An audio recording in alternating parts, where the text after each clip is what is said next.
Dans cette vidéo, je reviens sur l'affaire Nico Jenkins, le meurtrier qui se disait possédé par Apophis, le dieu serpent. Le 11 août 2013, dans les environs de 5 heures du matin, un agent de police a découvert 2 corps dans une camionnette Ford blanche garée près d'une piscine municipale à Spring Lake Park.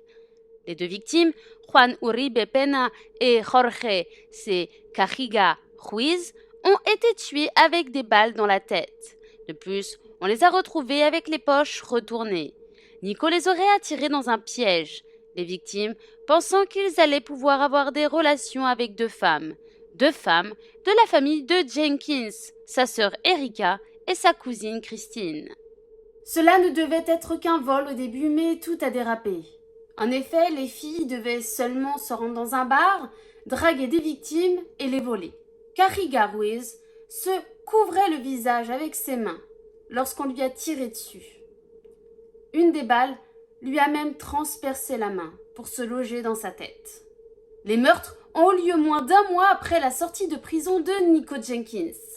Après avoir purgé 10 ans et demi sur les 21 ans auxquels il avait été condamné pour détournement de voiture commis à l'âge de 16 ans et pour d'autres délits et agressions en prison. Le 19 août, vers 7 heures du matin, le corps de Curtis Bradford a été retrouvé à l'extérieur d'un garage par un homme rentrant chez lui. Les enquêteurs sont arrivés et ont trouvé Curtis avec 2 blessures par balle dans le dos. Il a été révélé plus tard que Bradford et Jenkins avaient posé pour une photo Facebook publiée la veille. De plus, Curtis était l'ancien codétenu de Nico en prison. Bradford serait la seule victime familière à Jenkins. Nico aurait attiré Curtis pour commettre un soi-disant cambriolage, puis sa sœur Erika aurait tiré sur lui. Mais c'est Nico qui l'a exécuté, lui disant qu'elle ne l'avait pas bien fait. On ne connaît pas les raisons de ce crime. La 4e et dernière victime de Jenkins est Andrea Kruger, mariée et mère de 3 enfants. Son corps a été découvert le 21 août, vers 2h15, par un shérif adjoint qui répondait à un appel d'urgence sur des tirs à balles réelles. Son corps a été retrouvé gisant sur la route, dans la rue près de l'intersection de la 168e, avec de multiples blessures par balle. Kruger rentrait chez elle après son travail, en tant que barman, au bar près de la 178e. Le shérif, Tim Dunning, dit que Kruger a été abattu par balle dans la tête, le cou et l'épaule entre 1h47, lorsqu'elle a fermé le bar qui s'appelait Déjà Vu, et 2h08, lorsque les agents ont répondu à un appel sur les coups de feu. Sa Chevrolet Traverse de 2012 est localisée par la police environ 16 heures plus tard dans une ruelle près des rues de la 43e.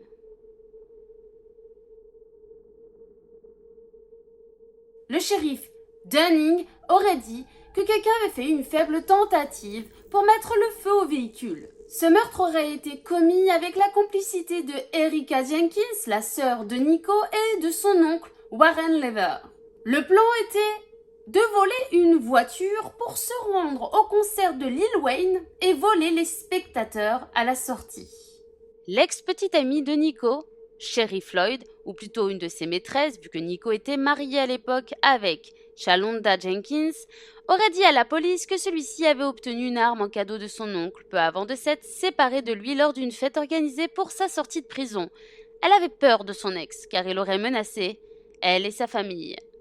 De plus, la mère de Nico aurait acheté des munitions correspondantes à celles utilisées pour les meurtres. Nico Jenkins a été arrêté, son ADN a été comparé avec l'ADN retrouvé sur les lieux des meurtres. Il disait qu'il entendait même la voix du dieu égyptien Apophis, et qui lui donnait des ordres, et que d'ailleurs ses crimes étaient dictés par le dieu lui-même. Apophis est un dieu de la mythologie égyptienne. Il est représenté comme un serpent géant, ou plus rarement comme un être mi-homme, mi-serpent. Il est le dieu de la nuit, des ténèbres, du chaos et de la fin du monde. Il est, selon le mythe, responsable des éclipses solaires. Le 3 septembre 2013, Nico avouera ses meurtres. Revenons un peu sur l'enfance et sur la famille de Nico Jenkins. Nico possède une famille qui a été et qui est en grande majorité liée à la délinquance et au crime. Il est issu d'une famille d'Omaha, la famille Levering, qui est impliquée depuis plus de 100 ans dans la toxicomanie, la négligence des enfants et la criminalité. Son arrière-arrière-grand-père, Levi Levering, était respecté et avait une grande réputation en tant que chef de tribu. Cependant, le visage de la famille a continué à s'éroder avec le temps. Nico est le fils de David Magee et de Lori Jenkins. Il était témoin de plusieurs bagarres entre ses parents. Son père a été condamné plusieurs fois pour des délits et il est décédé en 2009. Quant à sa mère, elle a également été reconnue coupable plusieurs fois pour des délits. Nico a été élevé aux côtés de ses 5 autres sœurs dans le Nebraska. Son arrière-arrière-grand-père, Levi Levering, né en 1860, était le visage respecté de sa famille. Il a acquis une réputation impressionnante en tant que chef et défenseur de la tribu Omaha. Son influence s'étendait de Massey, au Nebraska, à Washington, où il a réussi à faire pression sur le Congrès en 1920 pour protéger les droits des membres tribaux sur leurs terres. Nico est également le descendant de Lincoln Levering, fils de Levi Levering. C'est d'ailleurs par lui que commence la lignée familiale liée aux délits et aux crimes. Il a été accusé d'avoir battu à mort un homme en 1944 à Omaha, après que un ami de cet homme eut fait un commentaire raciste dans un bar. Levering a admis avoir frappé l'homme, mais a été acquitté après que la défense ait soutenu que quelqu'un d'autre avait dû également frapper la victime. Il a été accusé en 1956 d'avoir poussé sa femme d'un balcon du 2e étage, lui cassant le dos. Mais il est décédé quelques mois plus tard, renversé par une voiture. Sa femme, Elizabeth Webster Levering, est décédée peu de temps après son mari suite aux complications de sa blessure au dos. Elle a eu 9 enfants. Leur fille Norma Ann Levering, née en 1939, est morte. En 2009, a déménagé à Omaha après la mort de ses parents. Plusieurs de ses sœurs ont d'ailleurs suivi. Elle a déjà été condamnée pour vol au début de sa vingtaine. Elle a été aussi impliquée dans des tirs à l'âge de 31 ans et est devenue plus tard active dans la communauté amérindienne d'Omaha. Et elle a même été élue à plusieurs conseils d'administration. Ses sœurs faisaient aussi des missions pour la communauté amérindienne de Omaha. Lori Jenkins, la mère de Nico Jenkins, a déjà été reconnue coupable de 8 crimes non violents et d'une accusation de vol à l'étalage en 1997.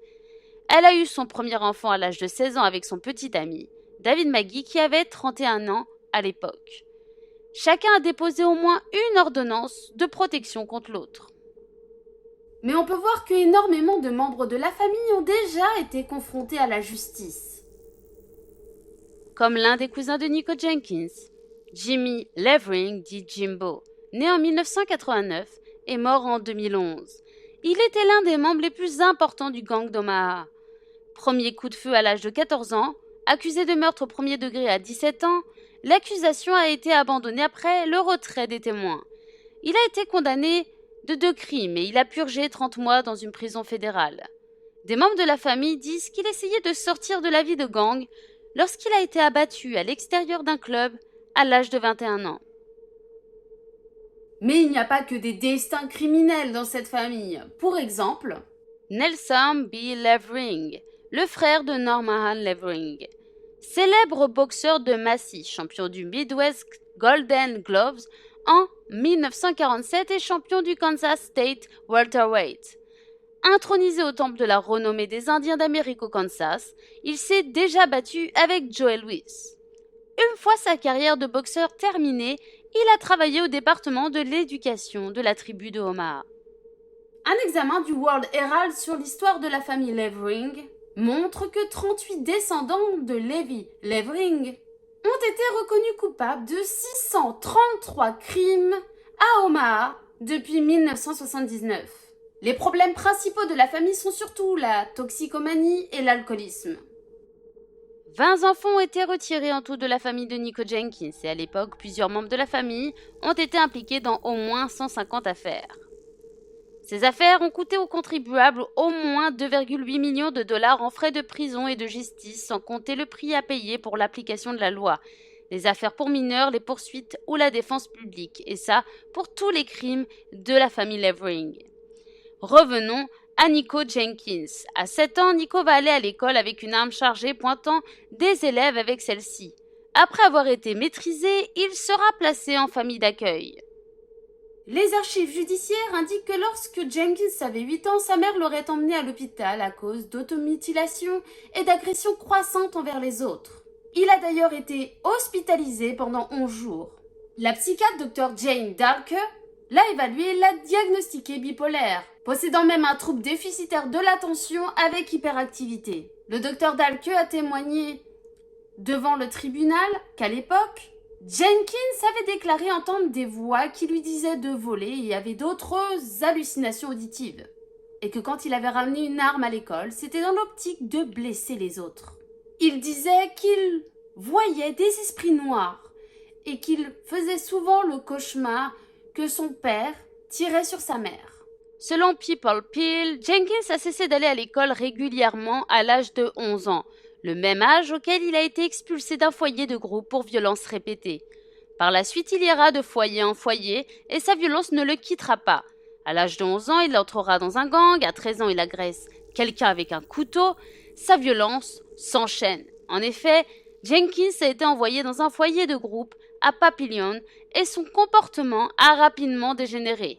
En 1998, il a été expulsé du foyer pour avoir agressé à plusieurs reprises d'autres enfants. Un incident s'est donc produit le 26 février 1998 lorsqu'il a utilisé un cintre pour frapper un autre enfant mineur, laissant des marques de fouet sur ce mineur. Jenkins a donc été envoyé au centre de détention pour jeunes, puis rapidement remis aux soins de sa mère, Laurie Jenkins. Mais à la fin de l'année, le garçon de 12 ans était de retour au centre de détention pour l'agression d'une personne avec un couteau. En août 2001, il a été envoyé au centre de réadaptation et de traitement pour jeunes de Kearney. Mais un an plus tard, il était de retour à Omaha, puis à l'âge de 16 ans, il a été condamné à 15 ans de prison pour agression à main armée pour des vols de voitures, mais reconduit à 21 ans à cause de sa violence et ses agressions dans la prison, et surtout pour une agression sur un gardien de prison lors d'une autorisation de sortie pour les funérailles de sa grand-mère. Nico Jenkins a volé 2 voitures sous la menace d'une arme. Pour l'un des vols, il a ordonné à un homme de 21 ans de sortir de sa Honda Civic noire et de s'enfuir. Pour le deuxième, il a demandé à une femme de 20 ans de faire un tour. Lorsqu'elle a refusé, il est monté à l'arrière de sa Cadillac de ville marron de 1983, a brandi un fusil de chasse et lui a dit de conduire jusqu'à la 22e rue et la Grande Avenue. Là, il lui a ordonné de sortir. Mais il sera libéré 10 ans après. À sa libération, il fera l'objet d'un diagnostic psychiatrique, dû à sa violence envers les autres, mais aussi sur lui-même. À sa première incarcération, au moment où il devait être libéré, Nico aurait dit pourtant qu'il ne voulait pas être libéré pour ne pas faire de mal à quelqu'un d'autre. Il aurait même signalé que s'il était libéré, il tuerait sûrement des personnes. Il sortira quand même de prison avec un bilan psychiatrique le désignant comme bipolaire. La femme de Nico Jenkins, Sharonda Jenkins, a expliqué que son mari avait besoin d'aide et qu'il en a souvent demandé, mais que personne ne l'écoutait. Nico Jenkins aura même déposé une plainte fédérale contre le système pénitentiaire du Nebraska où il a effectué sa peine de 10 ans de prison avant sa libération avant les meurtres, demandant 24 millions de dollars. Jenkins aurait affirmé que le fait qu'il ait passé la moitié de sa peine en isolement lors de cette peine de prison a entraîné chez lui des tentatives de suicide et des cicatrices faciales dues à l'automutilation, mais aussi que cela aurait empiré ses problèmes mentaux. Il dit également que les responsables des services correctionnels ont ignoré ses affirmations répétées selon lesquelles il était schizophrène et qu'il entendait la voix de Apophis. De plus, Jenkins les accuse de ne pas lui avoir donné le traitement médical dont il avait besoin et qu'il demandait. Les psychiatres d'État, quant à eux, ont suggéré que Jenkins inventait des voies pour justifier ses actions. Le 3 novembre 2013, Nico s'est même adressé au journal Omaha World Herald en leur envoyant une lettre leur demandant leur aide pour une audience et obtenir l'aide psychiatrique dont il avait besoin. Voilà ce qu'il a marqué. Moi, Nico Allen Jenkins, je viens à vous maintenant pour vous demander de m'aider s'il vous plaît. Aidez la famille des victimes de mes crimes à en finir et s'il vous plaît ne pas les exposer à plus de misère et de souffrance d'un procès. Je souhaite plaider coupable à tous les chefs d'accusation pour meurtre et d'accusation d'armes. J'ai écrit à mon juge du tribunal de district du comté de Douglas, le procureur Donklien, ainsi qu'à mon avocat Scott Sladek pour plaider coupable. Mon avocat m'aide continuellement dans ce processus et me représente efficacement. S'il vous plaît, aidez-moi, je n'ai jamais souhaité que quelqu'un soit tué. Je voulais seulement de l'aide pour un traitement psychiatrique. Si seulement le service correctionnel du Nebraska avait eu un engagement civil professionnel auprès du Conseil de la santé mentale. Les professionnels de la santé mentale ont échoué, le psychologue et le psychiatre qui ont intenté une action en justice, car j'ai demandé à être hospitalisé à plusieurs reprises, avaient connaissance de Apophis et des forces démoniaques. S'il vous plaît, aidez-moi à obtenir une audience auprès de mon juge, Bapaillon. Les familles des victimes ne méritent pas de voir avec quelle nature brutale les membres de leur famille ont été tués, avec des photos de scènes de crime qui seront largement diffusées au procès. Le mari d'Andrea Kruger ne mérite pas de voir sa femme face contre terre ensanglantée, au milieu de la route, tuée avec des trous dans sa tête. Je me suis repenti de mes péchés auprès de Dieu, et je supplie sa miséricorde et sa grâce de me pardonner. Mais Jésus me condamne pour épargner à ces familles le traumatisme de voir les faits brutaux de ce qu'a fait un schizophrène mentalement malade à leur famille. Je veux plaider coupable à tous les chefs d'accusation. S'il vous plaît, aidez-moi, je vous remercie. Mais Nico a été reconnu apte de pouvoir être jugé à un procès. Au procès, Jenkins a été autorisé à se représenter lui-même avec l'aide d'avocats consultatifs. Il a réitéré ses propos comme quoi ces crimes ont été faits sous les ordres du dieu Apophis et qu'il avait des soucis mentaux. Pour le meurtre de Kruger, Jenkins semblait bouleversé par l'affirmation selon laquelle elle avait été tuée lors d'un vol. Il a souligné qu'il avait des antécédents de carjacking réussis dans lesquels il n'a pas eu besoin de tuer. Il a déclaré qu'il n'avait pas pris d'argent dans le sac à main de Kruger et qu'il ne ferait pas de mal à une femme, à moins que Apophis ne le lui ordonne. Dans son audition, à son procès, Jenkins a insisté sur le fait que les meurtres de Kruger et des autres étaient des sacrifices humains, qu'il n'était que le vaisseau qui exécutait les ordres d'Apophis. Jenkins a affirmé ne se souvenir d'aucun des meurtres ni d'avoir tué quelqu'un. Lorsque le juge lui a demandé s'il avait tué chaque victime, Jenkins a répondu que les voix avaient assombri sa mémoire. Il a expliqué que ces voix correspondaient aux phrases gravées ou tatouées sur son visage. C'est-à-dire, tuez-les, attaquez-les, détruisez-les. Il aurait également dit « Ils essayaient de me tuer, donc je les ai tués sous les ordres d'Apophis ». Peu de temps après, un scandale a éclaté suite à d'autres blessures que Nico Jenkins s'est infligées. Et comment ce fut possible qu'il se soit infligé ces blessures pendant sa détention qui aurait dû être surveillée vu les antécédents d'automutilation pendant ses précédentes détentions. Il aurait même tenté de graver sur sa peau le chiffre 666, mais il l'aurait fait devant un miroir, donc cette scarification a été faite à l'envers. Il a aussi voulu se graver le mot Satan, et il a étalé du sang lui appartenant sur les murs de sa cellule. Il a essayé aussi de se pendre 2 fois. Un jour, il s'est coupé le pénis pour la gloire du dieu Apophis, qui, je le rappelle, est représenté par un serpent, l'obligeant à subir 27 points de suture. Il voulait que son pénis ressemble à un serpent. Mais il n'a pas fait que ça en hommage à ce dieu. Il s'est même fait un tongue split, c'est-à-dire il s'est fait couper la langue en 2 pour que celle-ci ressemble à une langue de serpent. Il pratiquait l'automutilation pour inspirer la crainte aux autres détenus ou personnes.